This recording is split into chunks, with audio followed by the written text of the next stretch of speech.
Welcome back to Frequently Asked Fridays, where we here at Martin IP Law Group talk about intellectual property issues and answer your questions with regard to patents, trademarks, copyrights, and trade secrets.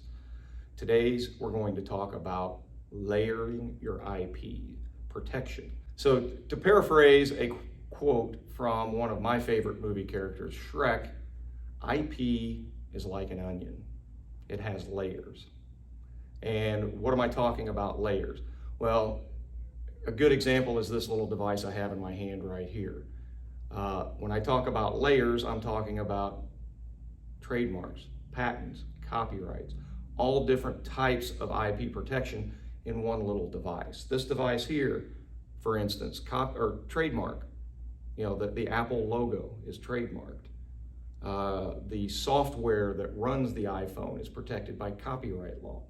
The icons here, the display, is protected by trademark law and also by design patents. So there's a number, and the inner workings of this thing, who knows how many patents there are that protect a lot of the other features of this phone and device. So when I talk about layers, I'm talking about using multiple forms of IP to protect your creations.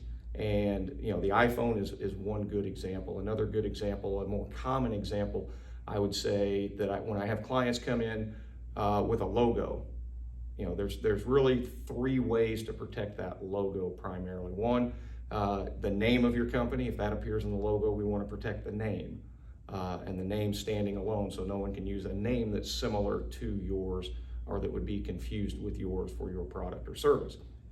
The other thing we look at when we're looking at a logo is, again, you know, we don't want somebody to adopt a logo that's similar to yours, but maybe use a different name. So we're going to protect the logo from a trademark perspective.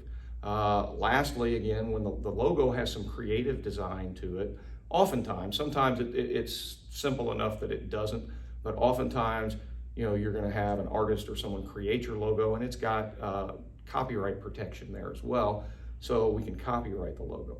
A good example of this, I had a client several years ago that operated a local business here, and they literally had a customer come in and take pictures, you know, look around, and completely copied the look and feel of their business, right down to copying the logo almost verbatim, and then took this idea to another city and opened up virtually the same business with the same look and feel, with the same logo, except instead of Evansville, they substituted the name of their city in the logo.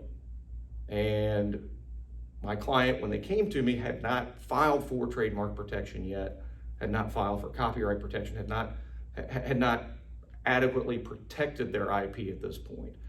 From a trademark perspective, we were kind of locked out because the cities were so far away, there wasn't any likelihood of confusion, or if there was, it was a more difficult argument to make. However, copyright, again, there doesn't have to be confusion. All you have to prove is copying.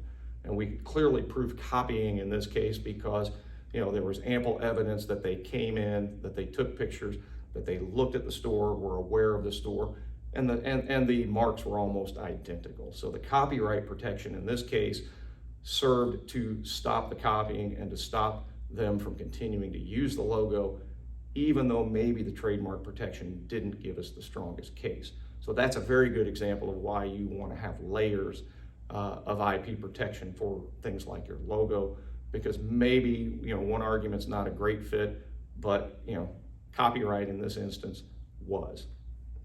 So thanks again.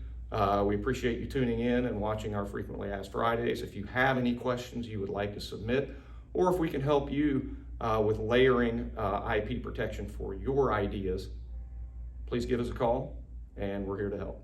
Thanks, have a great weekend.